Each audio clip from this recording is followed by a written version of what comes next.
নমস্কার, কাকলিস কুকিং হাবের নতুন আরেকটি ভিডিওতে আপনাদের সবাইকে স্বাগত। আজ আমি সম্পূর্ণ নিরামিষ, ভীষণ সুস্বাদু, ভীষণ চটপটা আর একদম সাবেকি দুটো ভর্তা রেসিপি নিয়ে চলে এসেছি। তাহলে চলুন আমি ভর্তা দুটো বানিয়ে ফেলি, আর আশা করব আপনারা পুরোটাই আমার সাথে থাকবেন। এখানে আমি 200 গ্রাম কুমড়ো নিয়েছি। কুমড়োগুলোকে আমি এইভাবে পাতলা পাতলা টুকরো করে কেটে নিয়েছি। এখন গ্যাসে একটা কড়া বসিয়ে দিয়েছি। কড়াতে আমি দিয়ে দিচ্ছি 3 চা চামচের একটু বেশি সর্ষের তেল। তেলটা দিয়ে ভালো করে কড়ার গায়ে মাখিয়ে নিয়েছি, নিয়ে খুব ভালো করে গরম করে নিয়েছি। তারপর গ্যাসের ফ্লেমটা লো করে দিয়ে আমি কেটে রাখা কুমড়োর টুকরোগুলো সব সাজিয়ে এর মধ্যে দিয়ে দিলাম। এগুলোকে পাতলা করে এই কারণেই কেটেছি যাতে এগুলো তাড়াতাড়ি ভাজা হয়ে যায় এবং সেদ্ধ হয়ে যায়।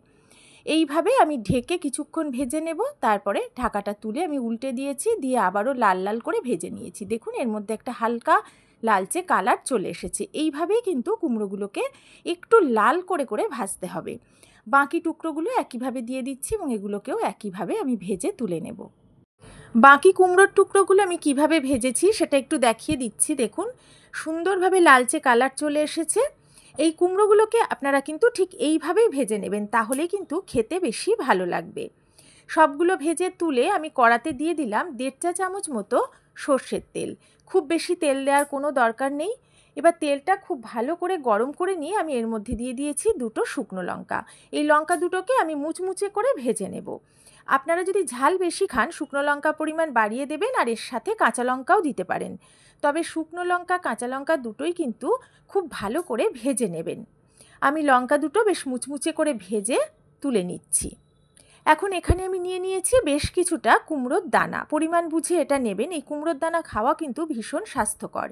আমি এগুলো বাড়িতেই রেডি করেছি। আমি বাড়িতে যে মিষ্টি কুমড়ো কিনে আনা হয় তার থেকে দানাগুলোকে ফেলিনি, সেগুলোকে খুব ভালো করে বেশ কিছুদিন ধরে শুকিয়ে নিয়েছি। তারপরে একটা কাঁচি দিয়ে সাইড থেকে সরু করে কেটে নিয়েছি। আর কেটে নেওয়ার ফলে ভেতর থেকে খুব সহজেই কিন্তু দানাগুলোকে বের করে নেওয়া যায়।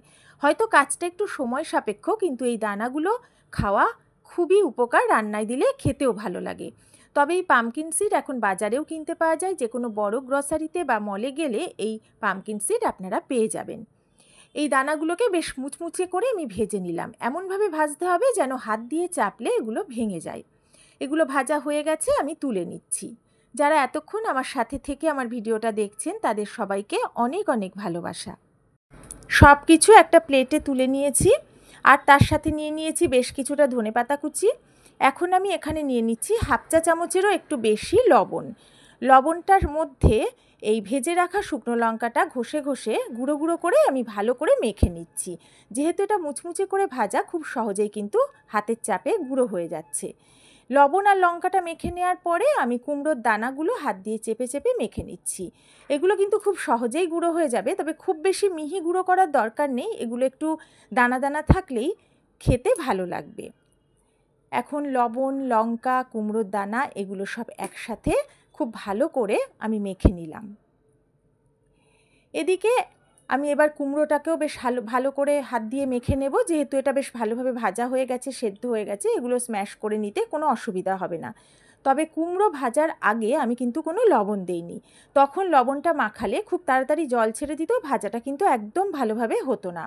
তাই কখনোই ভাজার সময় লবণটা দেবেন না, এই সময়ই স্বাদ বুঝে লবণটা দেবেন। এখন সব কিছু মেখে নেওয়ার পরে এর মধ্যে আমি ধনেপাতা কুচিটা মিশিয়ে নিলাম। নিয়ে খুব ভালো করে হাত দিয়ে ঘষে ঘষে এই ধনেপাতা কুচিটা আমি মেখে নিচ্ছি। এইভাবে একটু ঘষে নিয়ে মাখলে ধনেপাতার গন্ধটা ভর্তার মধ্যে খুব ভালোভাবে মিশে যায়। ভর্তার মধ্যে কাঁচা সর্ষের তেল না হলে কিন্তু একদমই চলে না। তাই আমি এখানে 1/2 চা চামচের একটু বেশি তেল দিলাম। খুব বেশি তেল দেওয়ার দরকার নেই, কারণ সব কিছুই তেলে ভাজা হয়েছে। তবে আপনারা চাইলে আরেকটু দিতে পারেন। ভর্তাটা আমার একদম রেডি হয়ে গেছে। এটা খাওয়ার আগে আপনারা একটু লেবুর রস দিয়ে দিতে পারেন, তাহলেও খেতে ভীষণ ভালো লাগবে। এখন আমি চলে এসেছি গাঁটি কচুর ভর্তার রেসিপি নিয়ে। আমি কয়েকটা গাঁটি কচু নিয়ে বাটিতে গাঁটি কচুগুলোকে খোসা সহ সেদ্ধ করে নিয়েছি। তারপরে খোসাটা বেশ পরিষ্কারভাবে ছাড়িয়ে নিয়েছি। নিয়ে এগুলো এখন হাত দিয়ে আমি ভালো করে স্ম্যাশ করে নিচ্ছি। এগুলো সেদ্ধ করার সময় অবশ্যই খোসা সহ সেদ্ধ করবেন, আর খেয়াল রাখবেন যেন একেবারে গলে না যায়, তাহলে কিন্তু একদম জল জল ভাব হয়ে যাবে। এই রকম যে শুকনো ভাবটা, এই ভাবটা কিন্তু থাকবে না, তাহলে রান্না করতেও অসুবিধা হবে, খেতেও খুব একটা ভালো লাগবে না। আর আপনারা চাইলে এগুলো প্রেসারেও সেদ্ধ করে নিতে পারেন। আমি সবগুলো হাতে ভালো করে স্ম্যাশ করে নিলাম। তবে এইভাবে মাখার সময় যদি একটু ছোট ছোট গোটা গোটা অংশ থেকেও যায়, সেটা খাওয়ার সময় মুখে পড়লে কিন্তু খেতে বেশ ভালোই লাগবে। শুকনো লঙ্কা আর কুমড়োর দানা ভেজে নেওয়ার পরে আমি সেই কড়াতেই এখন দিয়ে দিচ্ছি প্রায় 1 টেবিল চামচ মতো সর্ষের তেল। আপনারা এখানে তেলটা আর একটু বেশিও দিতে পারেন। তেলটা খুব ভালো করে গরম করে নিয়েছি। তারপরে আমি এখানে ফোড়নে দিয়ে দিচ্ছি 1/2 চা চামচ মতো কালো জিরে, আর দেবো একটা শুকনো লঙ্কা। শুকনো লঙ্কাটা আমি ছোট ছোট টুকরো করে কেটে দিচ্ছি। আমি কাঁচি দিয়ে কাটছি, আপনারা চাইলে হাত দিয়ে ছিঁড়েও দিয়ে দিতে পারেন। হাতে ঝালটা লাগবে বলে আমি এইভাবে করি। আর ঝাল বেশি খেলে এখানে আরও বেশি শুকনো লঙ্কা দেবেন, আর কাঁচা লঙ্কাও কুচিয়ে এইভাবে দিয়ে দেবেন। এবার ভালো করে এই ফোড়নটা ভেজে নেব যতক্ষণ পর্যন্ত না এই ফোড়ন থেকে বেশ সুন্দর একটা গন্ধ বেরোয়। গ্যাসের ফ্লেমটা লো করে বেশ কিছুটা সময় নিয়ে আমি ফোড়নটা ভেজে নিয়েছি, যতক্ষণ পর্যন্ত না ফোড়নের থেকে বেশ সুন্দর গন্ধ বেরোয়। তারপরে আমি যে সেদ্ধ করে রাখা গাঁটিকচুগুলো স্ম্যাশ করে রেখেছিলাম সেটা এই তেলের মধ্যে দিয়ে দিলাম। এখন গ্যাসের ফ্লেম লোতে রেখেই তেলের সাথে এটাকে আমি ভালো করে মিশিয়ে নিচ্ছি। খুব ভালো করে এটাকে মিশিয়ে নিতে হবে। এটা মিশিয়ে নেওয়ার পরে আমি কড়ার মধ্যে এটাকে চেপে চেপে চারিদিকে একটু পাতিয়ে দিলাম। দিয়ে এর ওপর থেকে আমি ছড়িয়ে দিচ্ছি স্বাদমতো লবণ, আর দেব অল্প পরিমাণ একটু চিনি। এই ভর্তাটায় আমি একটু মিষ্টি ব্যবহার করি, তবে খুবই সামান্য, কারণ তাহলে এটা কিন্তু বেশি টেস্টি হয়। তবে আপনারা যদি মনে করেন যে চিনিটা একদমই দেবেন না, তাহলে অবশ্যই স্কিপ করবেন।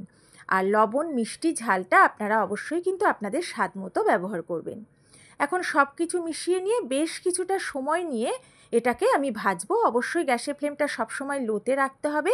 মাঝে মাঝে আমি কড়ার মধ্যে একটু পাতিয়ে রেখে দেবো, মাঝে মাঝে আবার একটু নেড়ে দেবো। এইভাবে সমানেই এটা কিন্তু নাড়তে হবে। ভাজতে ভাজতে দেখবেন এর পরিমাণটা আস্তে আস্তে অনেকটা কমে আসবে, তার মানে এর জল ভাবটা আস্তে আস্তে শুকিয়ে যাবে।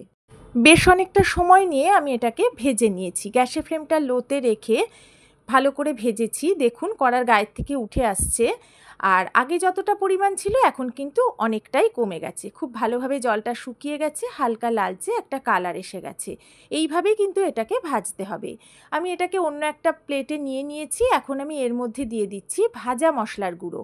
এর মধ্যে আছে গোটা জিরে, গোটা ধনে, গোটা মৌরি, শুকনো লঙ্কা, লবঙ্গ, এলাচ, দারচিনি, গোলমরিচ আর তেজপাতা। এগুলোকে শুকনো কড়াতে মচমচে করে ভেজে নিয়ে আমি গুঁড়ো করে রেখেছিলাম। তার থেকে 1 চা চামচ মতো দিয়েছি, আরও অল্প একটু আমি এর মধ্যে দেব। এই মশলাটা দেওয়াতে এর গন্ধটা কিন্তু খুব সুন্দর হয়। এবারে এই সব কিছু খুব ভালোভাবে মেখে নিচ্ছি। এখন আমি এর মধ্যে দিয়ে দেব কাঁচা সর্ষের তেল। এই তেলটা অবশ্যই আপনারা যে যেমন পছন্দ করেন সেই পরিমাণই দেবেন। এবারে ভালো করে তেলটা দিয়ে আমি মেখে নিচ্ছি। গাঁটি কচুর ভর্তাটাও আমার একদম রেডি হয়ে গেল।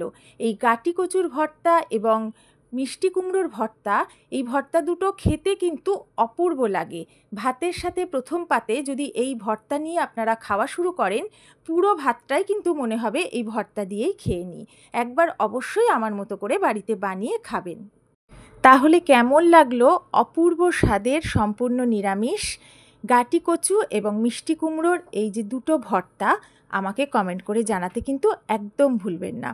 যদি আমার ভিডিওটা ভালো লাগে অবশ্যই আমার ভিডিওতে একটা লাইক কমেন্ট করবেন, পারলে একটু শেয়ার করবেন। আর যারা নতুন বন্ধু প্রথম এসে আমার চ্যানেলে ভিডিওটা দেখলেন, যদি আমার ভিডিও ভালো লাগে আমার চ্যানেলটা সাবস্ক্রাইব করে আমার পাশে থাকবেন। নতুন পুরনো সকল বন্ধুদের অনেক অনেক ভালোবাসা আর ধন্যবাদ জানিয়ে আজকের মতো বিদায় নিচ্ছি। সবাই ভালো থাকবেন, সুস্থ থাকবেন।